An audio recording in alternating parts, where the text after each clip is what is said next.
Buonasera, buonasera, benvenuti negli studi di Telepace. Questa settimana non mi trovo nella consueta cornice di Radio Pace, dove conduco ogni venerdì il Buonasera, ma qua negli studi dove va in onda il Buonasera nelle altre serate della settimana. E perché? Perché arriviamo alla fine della stagione 2017-2018 e ho convocato qua questa sera coloro senza i quali non sarei mai potuto andare in onda in queste settimane. In particolare abbiamo con noi questa sera Massimo Santimone, buonasera, Luca Scherani, buonasera, e Marco Pagliettini, buonasera, giornalista, che ci dà una mano anche un po' ad entrare nell'attualità, perché questi per Chiavari sono i giorni del Festival della Parola, quindi parliamo anche di questo, perché il nostro appuntamento del venerdì era anche un po' dedicato agli appuntamenti del fine settimana, e in questo fine settimana ce ne sono proprio tanti in questa kermesse. Allora, con Massimo Santimone abbiamo durante le settimane parlato molto di cinema, quindi questa sera faremo un po' un bilancio finale della stagione, con Luca Scherani invece, come di consueto, di musica, perché la musica è il suo pane quotidiano, visto che prima di essere il nostro collaboratore è sicuramente un bravissimo musicista. Ma prima di tutto questo vogliamo sapere che tempo farà, no? In questo fine settimana così importante, perché domani tra l'altro è un sabato speciale, perché è un sabato di festa, il sabato del 2 di giugno, festa della Repubblica, e allora andiamo a vedere insieme quale sarà il tempo previsto e diamo così la linea a Paolo Bonino dal Navi Meteo di Chiavari, Paolo Bonino appunto della Limet. Buonasera Paolo, e dici subito come sarà il tempo in questo fine settimana. Sì, buonasera a tutti. Diciamo che la circolazione di bassa pressione che ha interessato l'Europa occidentale, che ci ha inviato delle correnti meridionali nel corso di questa settimana, nel fine settimana tenderà un pochino ad attenuarsi. È stata una depressione che ha dato dei fenomeni temporaleschi soprattutto sul Piemonte e la Lombardia. La Liguria ha beneficiato un po', diciamo, dell'effetto stabilizzante del mare. Abbiamo avuto solo dei rovesci occasionali, però molti addensamenti che hanno interessato appunto i nostri cieli, però appunto non accompagnati da precipitazioni. Nel corso del fine settimana, dicevamo, questa depressione comincerà a perdere un po' di colpi. L'alta pressione subirà una temporanea rimonta sull'Italia e diciamo sul Mediterraneo centrale, e quindi le condizioni del tempo dovrebbero in parte migliorare. Dico in parte perché in Liguria resterà sempre attivo però un flusso di correnti da sud nei bassi strati che potrebbe appunto disturbare un po' il cielo con diciamo un po' di nuvolosità, però basso rischio di precipitazione. Andiamo al sabato, che vedrà una mattinata un pochino grigia, perché appunto avremmo questi annuvolamenti bassi lungo la tratta costiera, la classica maccaia, che però non dovrebbe dar luogo a fenomeni. Invece nelle aree interne la mattinata sarà già ampiamente assolata. Nel corso della giornata, però, già dopo il mezzogiorno, la situazione dovrebbe migliorare, diciamo, lungo le coste, perché il sole dovrebbe dissipare questi annuvolamenti che al mattino saranno un pochino estesi alla costa, quindi un pomeriggio direi nel complesso assolato. Certo, può rimanere qualche brandello nuvoloso sui rilievi retrostanti la fascia costiera e magari qualche nube nelle aree interne, però non prevediamo precipitazioni. Direi che sarà un sabato diciamo abbastanza buono, soprattutto nella seconda parte della giornata. La ventilazione rimane orientata dai quadranti meridionali, quindi sarà ancora foriera di aria umida, e le temperature direi sui valori di questi giorni, le massime non dovrebbero superare i 23-25 gradi. La domenica invece partirà bene, perché si attenuerà un pochino questo flusso di correnti da sud, quindi una domenica direi che inizia assolata, diciamo serena. Certo, qualche nube è possibile, comunque veramente di poco conto. Nel pomeriggio invece assisteremo ad un aumento della nuvolosità, ma soprattutto nelle zone interne. Ecco, sarà la classica nuvolosità cumuliforme, molto classica appunto dell'estate, che interesserà soprattutto per ciò che concerne il Levante, la Valtrebbia, la Val d'Apeto. Ecco, in queste zone la possibilità anche di avere qualche isolato rovescio oppure temporale di calore, chiamiamolo così, che poi tende ad attenuarsi in serata. Per il resto invece sarà un sabato direi complessivamente assolato. Se vogliamo spingerci anche sul resto della regione, un po' di nuvolosità interverrà anche nel restante entroterra, ma non dovrebbe essere associata a fenomeni. Temperature domenica in aumento,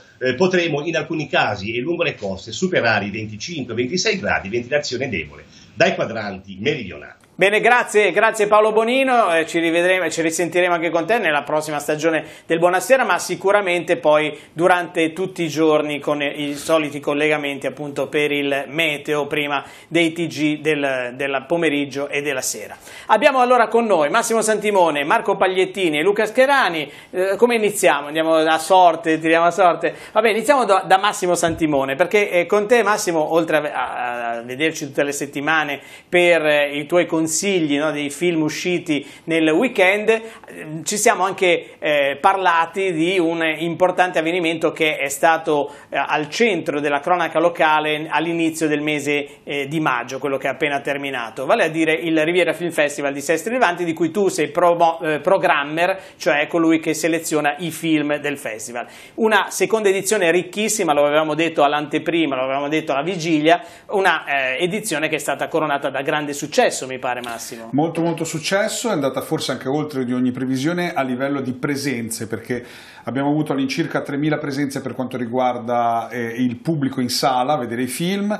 C'erano 10 film in concorso, 5 documentari in concorso provenienti da tutto il mondo e anche dei film fuori concorso, quindi le programmazioni erano giornaliere, iniziavano dalla mattina presto fino alla sera.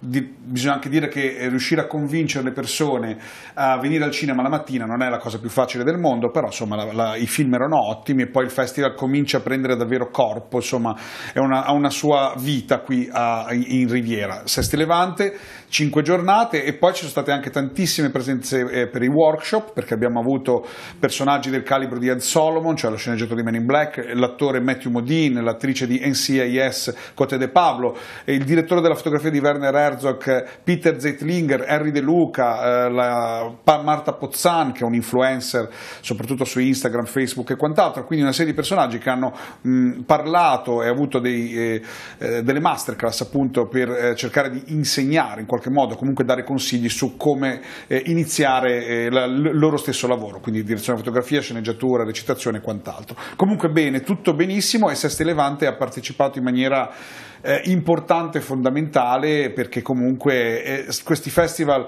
hanno successo grazie anche a chi ci appoggia localmente, e devo dire grazie appunto a Sesti Levante. Allora, talmente bene che già state pensando, mancano 11 mesi, ma già state pensando all'edizione del 2019. Cominciano le prime telefonate. Tu inizi già a vedere i primi film, perché ne devi vedere quanto? Un centinaio per selezionare? Un pochino più di 100, sì. Sei già stato anche a Cannes a prendere contatti con i vari distributori, quindi è un festival che inizia ad essere un must, cioè come si dice negli ambienti, cioè un momento importantissimo. Noi siamo molto pronti, siamo preparati e stiamo già andando verso una strada che dovrebbe essere buona per il festival da qui al futuro. E invece in questi giorni a Chiavari è in svolgimento il Festival della Parola, che si è aperto ieri mattina, poi la prima giornata, oggi c'è stata la seconda e adesso ci sarà la seconda serata tra poco, e appunto Marco Pagliettini, giornalista e anche inviato, diciamo, del sito di informazione dedicato allo spettacolo, appunto spettacolo.it,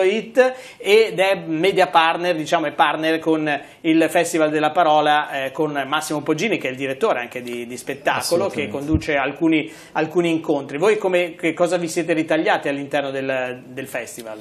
Sì, avevamo 2 pomeriggi all'Auditorium San Francesco, il primo domani, sabato, a partire dalle ore 18, saranno 2 incontri domani, condotti entrambi da Massimo Poggini, che è un giornalista musicale di fama, ha scritto tanti anni per Max, ha scritto diversi libri, biografie di Vasco Rossi, di Ligabue. Domani ci sarà Claudio Trotta, che è uno dei più importanti organizzatori di concerti italiani. Sarà anche l'occasione per presentare Slow Music, che è una nuova associazione nata recentemente, è una sorta di traslazione, per capirci, per dirlo in parole povere, di quello che è slow food in ambito musicale. Il buon gustai della musica. Esattamente, diciamo. Buon gustai, ma anche il tentativo di riportare la musica ad avere un ruolo forse un po' diverso dal semplice sottofondo, a cui spesso è relegata, provare a organizzare eventi, provare anche a dare rilevanza a certi luoghi che magari sono importanti per la memoria musicale di un paese. Quindi domani sarà l'occasione anche per presentare questa nuova associazione, ripeto, con Claudio Trotta, che è uno dei più importanti organizzatori di concerti italiani. italiane. Dopo ci sarà Pietruccio Montalbetti, che è storico musicista dei Dick Dick. Dick Dick è storico gruppo, no? degli anni 60, Vite, che ha proseguito comunque la sua attività fino ai giorni nostri.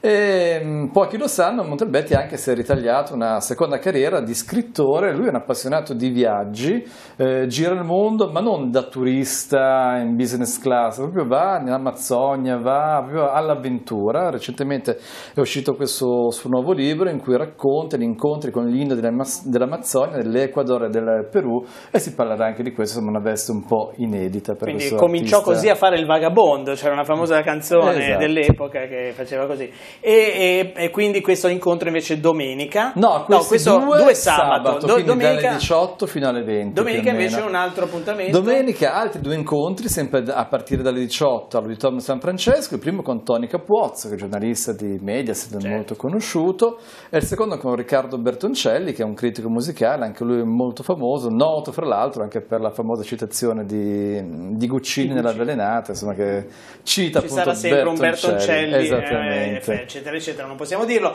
E parlando appunto di questi appuntamenti, quindi Festival della Parola, anche con momenti dedicati alla musica, con spettacolo.it che segue comunque passo passo tutte le ovviamente i nostri sono appuntamenti a cui noi come organizzatori teniamo particolarmente, ma il Festival della Parola è anche molto altro, insomma tantissimi appuntamenti importanti, da Cristicchi a Paolo Mieli, il serata finale con Neri Marco Re, lo spettacolo su Gaber che attendiamo tutti con grande ansia. Domani sera un importante appuntamento, soprattutto in chiave locale, quello con lo spettacolo dedicato a Elena Bona, una poetessa sicuramente importante. Certamente. E parlando proprio di musica, noi quest'anno ne abbiamo sentite di cose interessanti sulla musica grazie a Luca Scherani. Io ti ringrazio tantissimo per questi appuntamenti che hai tenuto ogni settimana, appuntamenti dedicati un po' a dei personaggi molto importanti nel mondo della musica, ma come tu spiegavi benissimo, che hanno impressionato te, hanno condizionato anche te, no?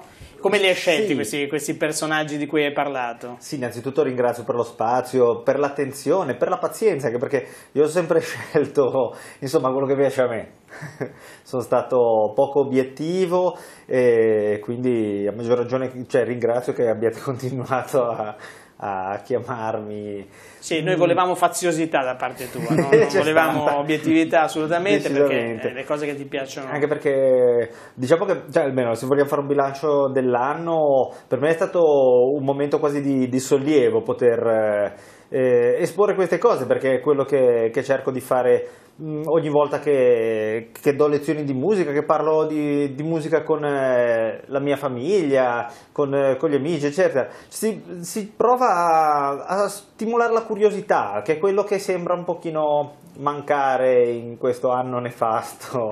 Tra l'altro Luca, recentemente hai festeggiato i 40 anni, quindi sei giovanissimo, perché rispetto a noi è un bambino, diciamoci la verità, però soprattutto hai festeggiato 20 anni di carriera anche discografica, giusto? Sì, cioè di registrazioni che hai fatto la prima 20 anni fa e continui ancora a fare, quindi è un anno importante questo 2018. Sì, sto lavorando tuttora, altre 3 pubblicazioni, compaio in una cinquantina di dischi nell'arco di questi 20 anni di carriera piccolina, ma chiamiamola carriera musicale.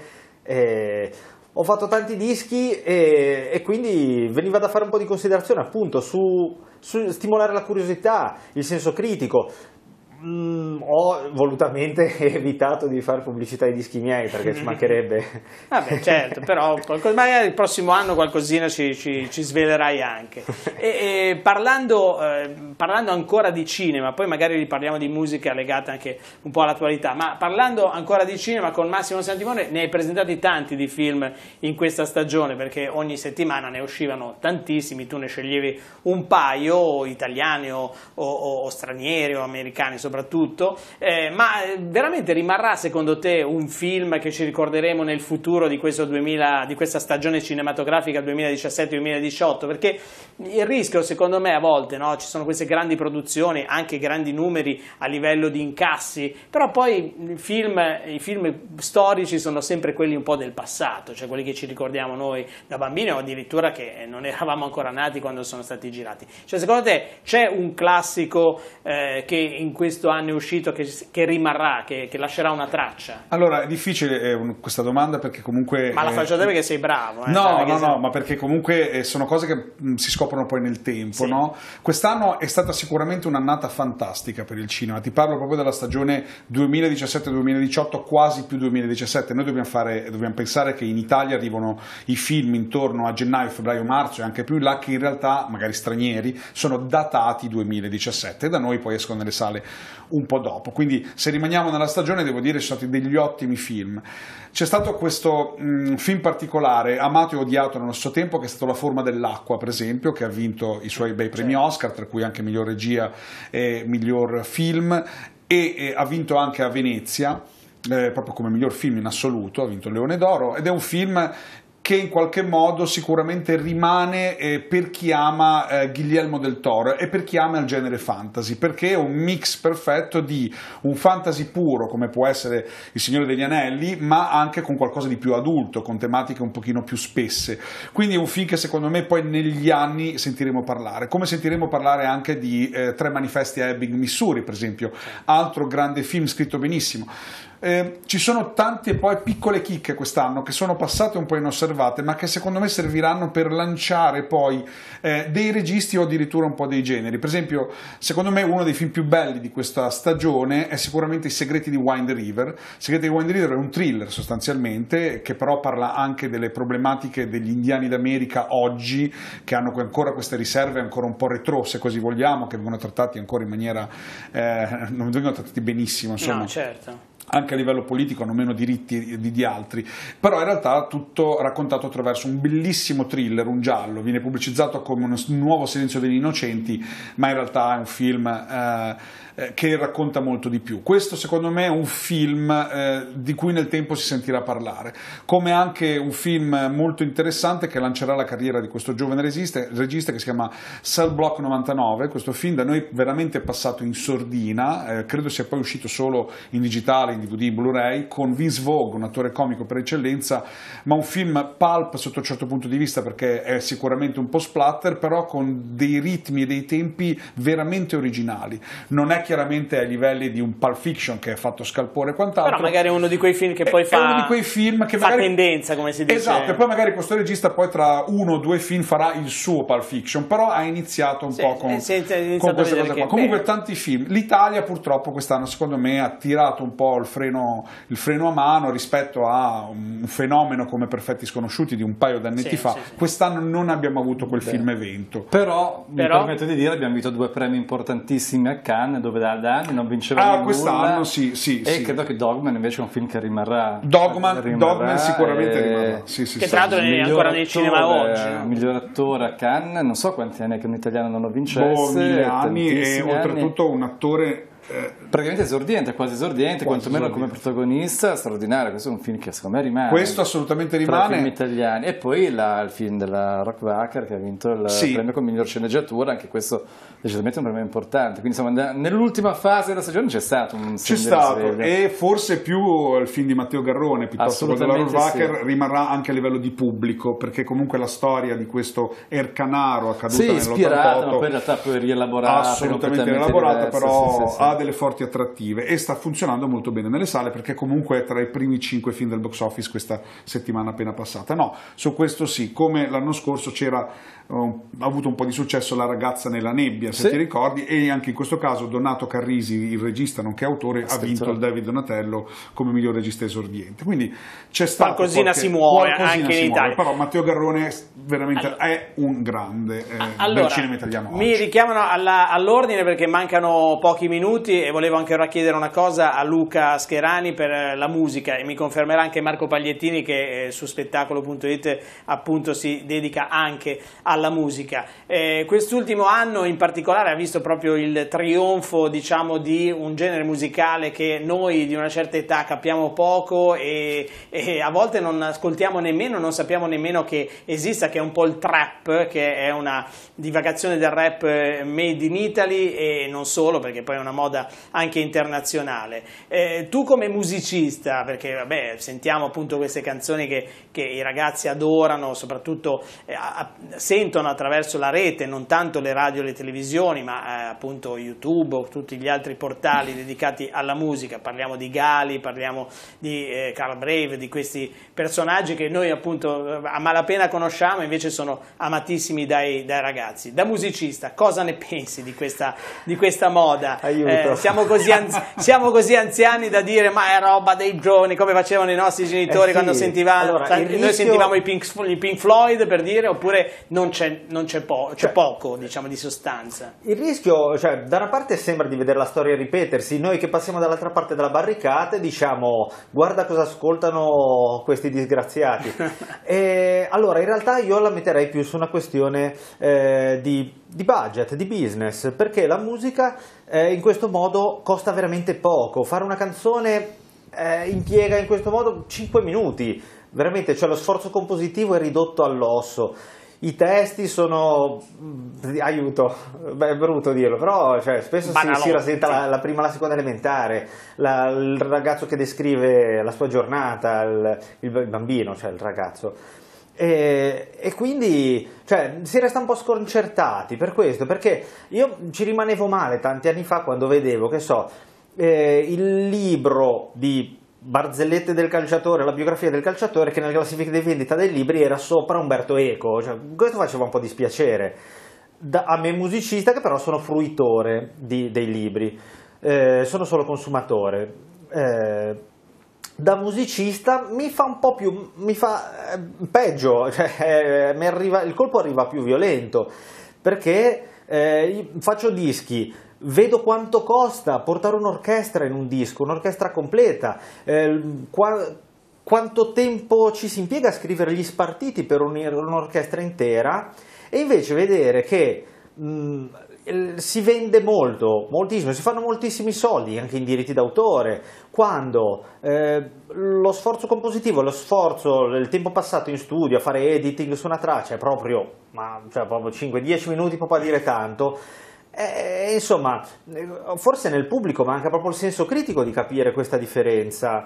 Per questo anche nella mia rubrica dicevo grazie che mi avete dato questo spazio, perché io ho cercato di instillare curiosità, provare a capire perché una canzone ha richiesto, cioè è diventata originale, perché c'è stato quel guizzo in più. Allora facciamo così, ai nostri figli, io ormai magari ce l'ho anche un po' più grandina di quell'età, perché fanno molto successo tra proprio gli adolescenti dai 13 ai 16-17 anni, però diciamo facciamo sentire appunto questi personaggi, questo trap, però magari ogni tanto facciamoli sentire anche un pezzo di Battisti, un pezzo dei Pink Floyd, un brano dei Genesis, cioè iniziamo un po' ad aprire a loro l'orecchio, perché come si fa col cibo bisogna svezzarli i figli, no? Quindi sì, a volte bisogna anche aiutarli in questo, insomma tentiamo di farlo. Io ringrazio tantissimo gli ospiti, staremo qua delle ore, no? Delle ore a parlare se non avessimo fame, perché dobbiamo andare a mangiare, ma volentieri. A questo punto ringrazio appunto Massimo Santimone, il nostro esperto di cinema. Se lo rifaremo, spero che sarai di nuovo della partita. Marco Pagliettini, ricordiamo gli appuntamenti al Festival della Parola di domani e domenica con spettacolo.it, e Luca Scherani, che insomma speriamo di rivedere anche presto sui nostri teleschermi. E da parte mia naturalmente ringraziamento questa sera a Paolo Solari per la parte della regia, poi a Stefano Noiol per la sua collaborazione e a tutti voi per l'attenzione, ricordandoci anche gli altri colleghi che hanno condotto il Buonasera durante questa lunga stagione. Buonasera che ritornerà quindi dopo l'estate alle 20. Da parte mia l'augurio è naturalmente di un ottimo fine settimana, e ci rivediamo con me la mattina di lunedì alle 7:30 per il buongiorno. A tutti voi quindi l'augurio di un buon fine settimana.